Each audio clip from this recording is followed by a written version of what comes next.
आशीर्वाद आटा, classmate coffee, सनफेस्ट biscuit और बिंगो चिप्स, पता है इनका मैन्युफैक्चरर कौन है? वही कंपनी जो gold flag, navy cut, classic और इंडिया किंग्स जैसे सिगरेट्स बनाती है। अब आपको शायद पता ना हो, पर दुनिया में 1 करोड़ से भी ज्यादा लोग स्मोकिंग से नहीं बल्कि इसके धुएं के कांटेक्ट में आने से ही मारे जाते हैं, जबकि जो लोग इसे कंज्यूम करते हैं उनके डेथ के आंकड़े तो 8 करोड़ से भी ज्यादा है। लेकिन इन खतरनाक आंकड़ों के बावजूद किसी को कोई फर्क नहीं पड़ता, क्योंकि हर साल सिगरेट की बिक्री लगातार बढ़ती ही जा रही है। एक्चुअली ये सब पॉसिबल हो पाता है कंपनीज के स्मार्ट मार्केटिंग स्ट्रेटेजीज की वजह से, जिसने आज आईटीसी लिमिटेड को 77% शेयर के साथ सिगरेट इंडस्ट्री का मार्केट लीडर बना दिया है। तो आखिर क्या है वो स्ट्रेटेजीज जिनकी मदद से बिना कोई एड रन किए इस कंपनी ने सीक्रेटली अपनी मोनोपोली क्रिएट कर ली, और गवर्नमेंट भी इनके बिक्री पर कुछ खास कदम क्यों नहीं उठाती? आइए हम सभी बातों को डिटेल में जानते हैं।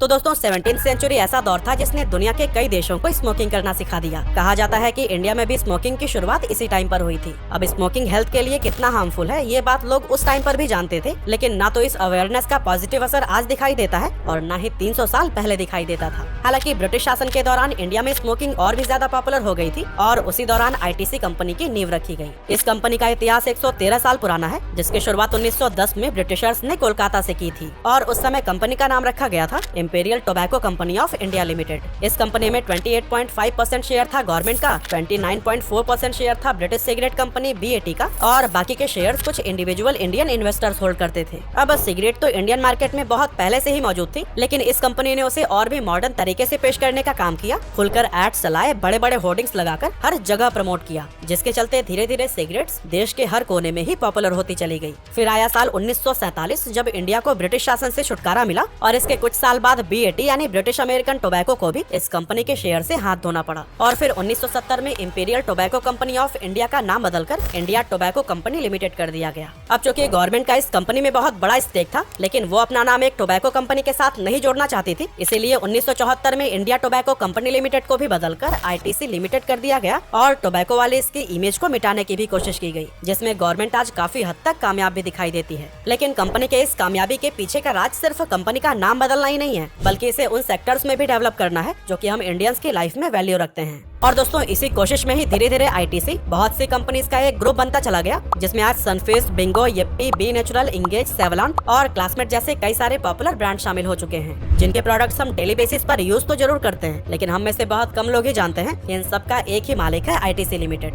अब आईटीसी को अलग अलग सेक्टर्स में अपना बिजनेस एक्सपेंड करने के लिए जरूरत थी ढेर सारे पैसों की, और ये पैसे सबसे तेजी से जुटाए जा सकते थे सिगरेट बेचकर, क्योंकि एक तो इनकी कंजप्शन इंडिया में काफी बढ़ गई थी और दूसरा इस पर कंपनीज को बहुत ज्यादा प्रॉफिट होता था। यही वजह भी है कि न सिर्फ इंडिया में बल्कि पूरी दुनिया में ही सिगरेट को हमेशा एक हाईली प्रॉफिटेबल बिजनेस के रूप में देखा गया है। अब ये बिजनेस कितना ज्यादा प्रॉफिटेबल है इसका एक एग्जांपल देखें तो 2018 में दुनिया की 6th largest cigarette manufacturer company ने 55 बिलियन US$ से भी ज्यादा का प्रॉफिट कमाया था, जो कि Coca Cola, PepsiCo, Nestle, Starbucks और हेनकेन के कंबाइंड प्रॉफिट से भी काफी ज्यादा था। और कुछ ऐसा ही प्रॉफिट इंडिया में आईटीसी कंपनी अपने सिगरेट से कमा रही थी और उन पैसों को नए नए ब्रांड्स बनाने में इस्तेमाल कर रही थी। लेकिन दोस्तों फिर आया 2004 जब गवर्नमेंट के एक फैसले से आईटीसी को बहुत बड़ा झटका लगा। असल में हुआ यूं कि गवर्नमेंट ने स्मोकिंग की वजह से बढ़ती बीमारियों और मौतों को देखते हुए सिगरेट की एडवर्टीजमेंट को इंडिया में पूरी तरह से बैन कर दिया, जिसके बाद से आईटीसी सहित और भी कई सिगरेट कंपनीज की मुसीबतें काफी ज्यादा बढ़ गई थी। अब आईटीसी की बाकी कंपनीज जो सिगरेट से कमाए गए प्रॉफिट पर खड़ी थी वो भी भारी नुकसान में जाने लगी। और फिर अब इस सिचुएशन से बाहर निकलने के लिए आईटीसी ने price, place and promotion strategy की हेल्प ली। पर वो कैसे, चलिए समझते हैं। एक्चुअली आईटीसी ने अपने सिगरेट्स को अलग अलग नाम से कई सारे प्राइस कैटेगरीज में लॉन्च किया ताकि हर कस्टमर सेगमेंट इसे आसानी से अफोर्ड कर सके।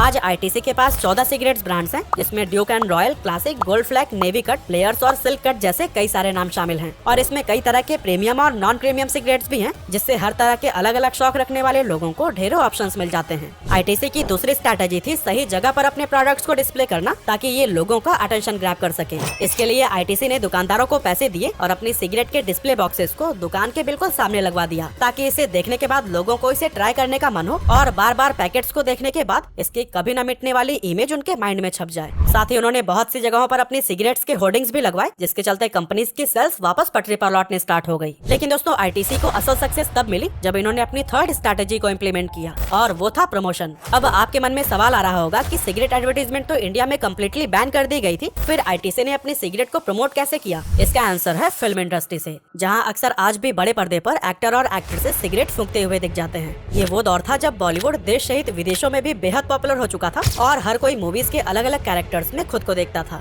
जब एक्टर्स नए नए हेयर स्टाइल और अलग अलग तरह के कॉस्ट्यूम में दिखते थे तो लोग उन्हें कॉपी करने लगते थे। लेकिन बात सिर्फ कॉस्ट्यूम और हेयर स्टाइल तक ही सीमित नहीं थी, बल्कि जब उनका फेवरेट एक्टर स्टाइल मारने के लिए स्मोकिंग करता था तो ऑडियंस भी इसको कंज्यूम करने लगती थी, ताकि वो भी उनकी तरह कूल दिखाई दे। लेकिन क्या सच में मूवीज में दिखाए गए कुछ सेकंड के स्मोकिंग सीन से कोई सिगरेट एडिक्ट हो सकता है? इसका जवाब है हाँ, क्योंकि इस पर कई सारे स्टडीज भी हो चुकी हैं, जिनमें ये साबित भी हो चुका है कि अपने फेवरेट एक्टर या एक्ट्रेसेस को स्मोकिंग करते हुए देख एडल्ट इनकी तरफ अट्रैक्ट होते हैं। फॉर एग्जाम्पल, WHO की एक स्टडी ने बेहद हैरान करने वाले आंकड़े को रिवील किया है कि इंडिया के 76% मूवीज में टोबैको के सीन्स दिखाए जाते हैं और उसी से इन्फ्लुएंस होकर 52.2% चिल्ड्रंस अपनी लाइफ की पहली स्मोकिंग करते हैं। अब अगर हम इंडिया की बात करें तो ये दुनिया का लार्जेस्ट मूवी प्रोड्यूसर है, जहां हर साल 1000 से भी ज्यादा फिल्में अलग अलग लैंग्वेजेस में बनाई जाती हैं। और हैरानी की बात यह है कि जिस मूवी के स्टार्टिंग में स्मोकिंग किल्स के वार्निंग दिखाए जाते हैं, उसी मूवी में बार बार लीड एक्टर या एक्ट्रेसेस के स्मोकिंग करने वाले सीन्स भी मौजूद होते हैं। इसके लिए कंपनीज प्रोडक्शन हाउसेस को बहुत बड़ा अमाउंट पे करते हैं ताकि वो स्मोकिंग को मूवीज या फिर टीवी शो में ग्लैमर से जोड़कर दिखा सके।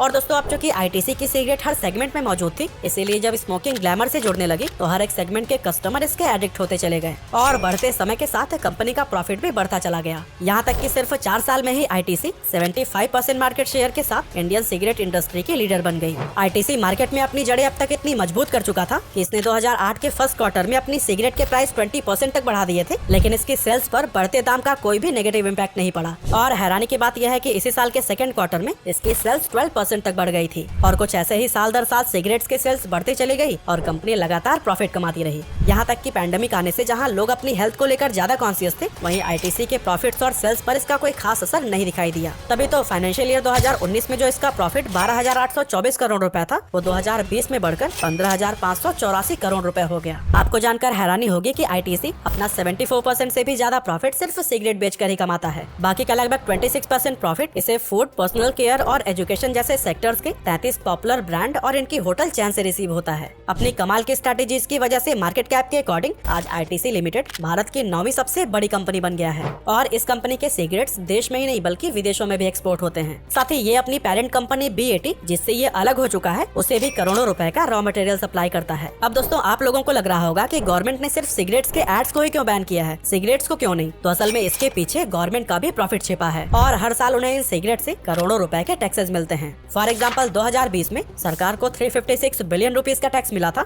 जो कि एक बहुत बड़ा अमाउंट होता है। यानी देखा जाए तो कंपनीज के साथ साथ गवर्नमेंट को भी इससे काफी ज्यादा फायदा हो रहा है। लेकिन उन लोगों का हेल्थ के अलावा पैसे का भी लॉस हो रहा है, जो कि सिगरेट एडिक्शन में बुरी तरह फंस चुके हैं। और एडिक्शन भी ऐसा कि इंडिया के सिर्फ 2% लोग ही स्मोकिंग क्विट कर पाते हैं।